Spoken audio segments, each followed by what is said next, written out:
여호수아 6장 1절부터 14절 말씀입니다. 여리고 성은 이스라엘 자손을 막으려고 굳게 닫혀 있었고 출입하는 사람이 없었다. 주님께서 여호수아에게 말씀하셨다. 내가 여리고와 그 왕과 용사들을 너의 손에 붙인다. 너희 가운데서 전투를 할 수 있는 모든 사람은 엿새 동안 그 성 주위를 날마다 한 번씩 돌아라. 제사장 7명을 수장뿔 나팔 7개를 들고 그 앞에서 걷게 하여라. 이레째 되는 날에 너희는 제사장들이 나팔을 부는 동안 성을 7번 돌아라. 제사장들이 수장뿔 나팔을 한 번 길게 불면 백성은 그 나팔 소리를 듣고 모두 큰 함성을 질러라. 그러면 성벽이 무너져 내릴 것이다. 그때 백성은 일제히 진격하여라. 눈의 아들 여호수아가 제사장들을 불러서 말하였다. 언약궤를 메고 서시오. 그리고 7 제사장은 제각기 7 수장뿔 나팔을 들고 주님의 궤 앞에 서시오. 또 그는 백성에게 말하였다.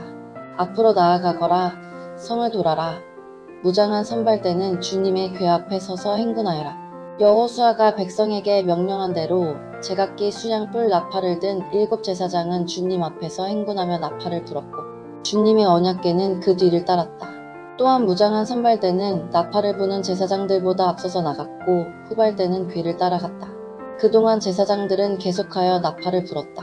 여호수아가 또 백성에게 명령하였다. 함성을 지르지 말아라. 너희 목소리가 들리지 않게 하여라. 한마디도 입 밖에 내지 말고 있다가 내가 너희에게 외쳐라 하고 명령할 때에 큰 소리로 외쳐라. 이처럼 여호수아는 주님의 궤를 메고 성을 한 바퀴 돌게 한 다음에 진에 돌아와서 그 밤을 진에서 지내게 하였다. 다음날 아침에 여호수아가 일찍 일어났다. 제사장들도 다시 주님의 궤를 메었다. 제각기 수장뿔 나팔을 든 7 제사장은 주님의 궤 앞에 서서 계속 행군하며 나팔을 불었고 무장한 선발대는 그들보다 앞서서 나아갔으며 후발대는 주님의 궤를 뒤따랐다. 그동안 제사장들은 계속하여 나팔을 불었다. 이튿날도 그들은 그 성을 한 바퀴 돌고 진으로 돌아왔다. 그들은 엿새 동안 이렇게 하였다. 네, 샬롬. 오늘도 말씀 앞에 나오신 여러분을 축복합니다. 가끔 영화나 드라마를 보면 주인공이나 주변 사람들의 말을 듣지 않고 혼자 행동을 하다가 가장 먼저 죽는 사람들을 보게 됩니다. 이들의 특징을 보면 매사 상황에 대한 불평과 불만이 끊이지 않고 누군가 이야기를 귀담아 듣기보다는 자신의 생각대로 움직일 때가 많고 또 무엇보다 공동체가 아니라 개인의 안녕을 위해 움직인다는 것입니다.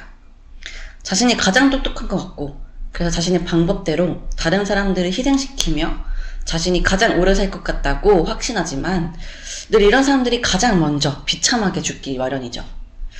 이런 사람들은 이기적인 마음에서 이런 일을 저지르는 것도 있지만 이들이 평소 가지고 있던 불평과 불만 그리고 상황에 대한 두려움으로 인해 제대로 된 판단을 하지 못하기 때문이기도 합니다.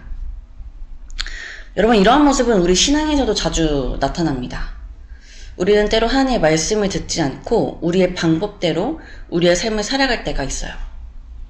하나님의 말씀에는 믿음이 필요한데 우리의 현실적인 상황을 볼 때 하나님의 말씀대로 하는 것이 문제를 해결할 수 있는 방법처럼 보이지도 않고 뭔가 모험인 것 같은 그런 생각이 들 때 우리는 그 말씀 앞에 불평하고 또 상황 앞에 두려워하며 스스로 우리의 살 길을 찾곤 합니다.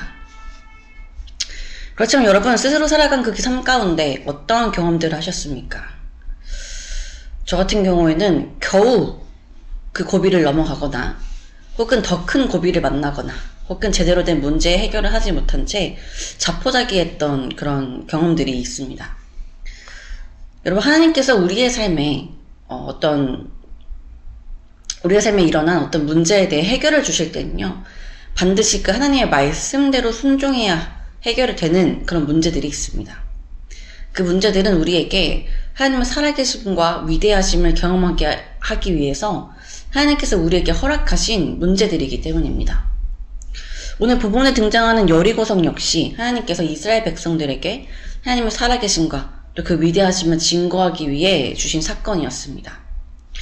여러분, 우리는 라합을 통해 하나님께서 여리고성을 이미도 이스라엘 백성에게 주셨다는 사실을 알고 있습니다. 그러나 아직 주신 것은 아니죠. 라합의 고백을 통해 이스라엘에게 주실 거라는 믿음만이 존재할 뿐입니다. 오늘 본문 1절에 보면 이스라엘 자손들로 인해 여리고가 굳게 닫혔고 출입하는 자가 없다고 말씀하고 있습니다. 여러분, 이스라엘 정탐꾼이 다녀간 후에 여리고성은 아무 방비도 하지 않았던 것이 아닙니다. 침입자가 왔다는 것을 알고 그것을 여리고 주민들이 침입자가 왔다는 것을 안 이상, 또 그것도 여리고 주민들이 두려워하는 이스라엘 백성들이 다녀갔다는 사실은 안 이상 여리고는 단단히 이들의 침입을 막을 준비를 하였습니다. 여러분, 이미도 여리고를 하나님께서 이스라엘에게 주셨다고 믿고 있지만 이 거대하고 또 체계적인 여리고성이 전투 준비를 갖추고 문을 걸어 잠근 이 긴장감이 넘치는 상황 가운데 이스라엘 백성들의 마음은 어떠했을까요? 두렵지 않았을까요? 하나님의 말씀을 들었으나 이길 수 있다는 믿음이 이런 상황 가운데 굳건할 수 있었을까요? 아마 누군가는 이 상황에 대해 두려움을 느끼고 불평과 불만의 마음을 품고 있었을지도 모릅니다. 그러나 2절에 보니 하나님께서 다시 한번 이 여리고성을 이스라엘 백성들에게 주셨다는 것을 선언하십니다. 그리고 3절, 하나님께서 이상한 명령을 내리세요. 모든 군사는 그 성을 둘러 주위를 매일 한 번씩 돌되 엿새 동안 그리하라. 여러분, 언제 자신들을 공격할지 모르는 여리고성 가까이에 가서 그 성을 매일 한 번씩 도는 것, 이것이 상식적으로 이해가 되십니까? 이 시간에 어떻게 전투할지, 어떻게 여리고성을 함락시킬지 머리를 맞대고 계획을 세우는 것이 더 현명한 것 아닐까요? 도대체 하나님은 어떠한 계획을 가지고 계신 걸까요? 4절과 5절에 보니 하나님께서는 제사장 7에게 각각 양각 나팔을 잡게 하시고 언약궤 앞으로 나아갈 것을 말씀하십니다.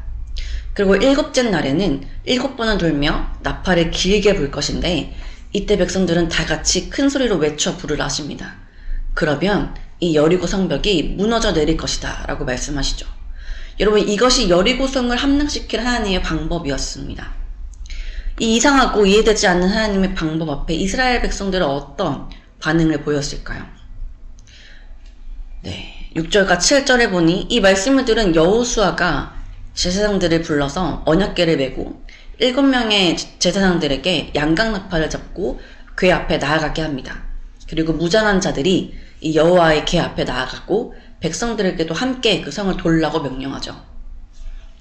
여호수아의 말을 듣자마자 8절, 제사장 7이 그 말씀을 순종하여 양각나팔을 들고 나팔을 불며 여호와의 궤 앞에 행진합니다. 또 무장한 자들은 이 나팔을 부는 제사장들 앞에서 행진하고 후군은 궤 뒤를 따랐다고 기록하고 있어요. 근데 10절, 여호수아가 백성들에게 이렇게 또 명령합니다. 너희는 외치지 말며 음성을 들리게 하지 말며 너희 입에서 아무 말도 내지 말라. 내가 너희에게 명령하여 외치라 하는 날에 외치라. 여러분, 여호수아는 왜 백성들에게 아무 말도 하지 말라고 명령하였을까요?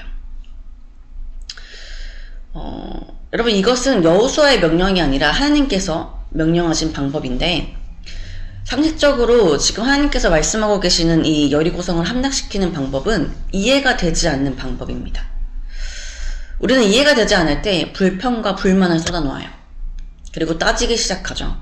왜 이렇게 해야 하는가에 대한 납득할 만한 이유를 설명해달라. 여러분, 출애굽 이후 광야에서 출애굽 1세들이 죽었던 이유가 무엇인지 아십니까? 바로 이 불평과 불만 때문이었습니다. 두려움 가운데 언제까지 이 광야를 돌아야 하는지, 왜 만나와 생수만 먹어야 하는지, 이런 이유들에 대해 하나님께 따지고 원망하다가 죽은 자들이 출애굽 1세대였습니다. 지금 이스라엘의 마음도 크게 다르지 않을 것입니다. 그렇게 지금 여호수아는 이스라엘 백성들이 품은 그 불평과 불만이 입 밖으로 새어나오지 못하도록 그들의 입술과 마음을 지키도록 명령하고 있는 것이죠. 그리고 이것을 하나님께서 먼저 아셨다는 것입니다. 이런 여호수아의 명령을 들은 이스라엘의 모습을 보면 출애굽 때와는 다르다는 것을 알 수 있습니다. 11절에 보니 여호와의 궤가 그 성을 한 번 돌게 하고 그들이 진영으로 들어와서 진영에서 자니라 라고 말씀하고 있습니다. 그리고 그 다음 날에도 일어나 똑같이 행군합니다. 14절, 그렇게 엿새 동안 한 번의 실수도 없이 이 일을 반복했다고 기록하고 있어요. 여러분, 이스라엘은 여호수아의 말을 따라 그 성을 돌 때 한마디의 말도 하지 않았을 뿐만 아니라 진영에 들어와 잤다고 말씀하고 있습니다. 여러분, 두려워하는 자들은 잠을 자지 않습니다. 그러나 이스라엘 백성들은 잠을 잤습니다. 이것은 하나님에 대한 전적인 신뢰를 나타냅니다. 비록 그 방법에 있어 이해되지 않고 이해되지 않음에 대한 불평 한마디도 허락되지 않았지만 그럼에도 이 순종의 결과가 반드시 여리고성이 무너지는 것으로 이어질 것을 이스라엘 백성들은 굳게 믿었던 것입니다. 여러분, 오늘 하나님의 말씀에 순종하며 또 하나님을 신뢰하며 사는 우리에게 필요한 모습이 바로 이것입니다.